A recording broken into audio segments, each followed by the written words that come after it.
ரஷ்யாவிற்கும் தெரிவிக்க வேண்டிய கட்டாயத்திற்கு நாம் ஆளாகி இருக்கின்றோம்.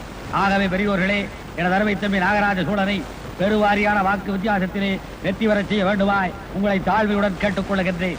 நடைபெற்று முடிந்த பல்லடம் சட்டமன்ற தொகுதி வாக்குகள் எண்ணப்பட்டு முடிவு இன்று மாலைக்குள் அறிவிக்கப்படும். ஏயா, நாம ஒவ்வொரு வீட்டுக்கும் சொம்பும் குடமும் கொடுத்து ஓட்டு கேட்டோம். இவனுங்க என்னடா சோப்பு டாப்பா கொடுத்து ஓட்டு கேட்டிருக்கானுங்க. டெபாசிட் வாங்குவானு கேக்குறேன். கவுண்டிங் நடந்துட்டு இருக்குது, அதை கொடுத்து இதை கொடுத்து சொல்லிட்டு இருக்கியா? தேர்தல் செல்லா சொல்லிட்டானா நடத்தவில்லை நிப்ப வைத்தியாரப்ப. அம்மாவா சார் டெபாசிட் வாங்குவியா? கிடைச்சாலும் சந்தோஷம் தான், கிடைக்காட்டி சந்தோஷம் தான். ஆமா, உனக்கு என்ன பூரா எங்க காசு இல்ல, அர்த்தம் கட்ட உனக்குறியா? இது வேற எலெக்ஷன் ரிசல்ட் எப்படியான பரவாயில்ல, முடிஞ்ச வண்டி எடுத்து 2 பேரும் மைசூர் போய். மைசூர் வேணாங்க, போர் அடிக்குது, ஊட்டிக்கு போலங்க. ஐயோ அண்ணா, அண்ணா உழுந்துறாதீங்க அண்ணா. ஏங்க நான் ஊட்டி வரவங்களா? ரிசல்ட் என்ன சொல்லுவாப்பியா? அதை விட்டு லவ் பண்றது வேடிக்கை பார்த்துருக்க.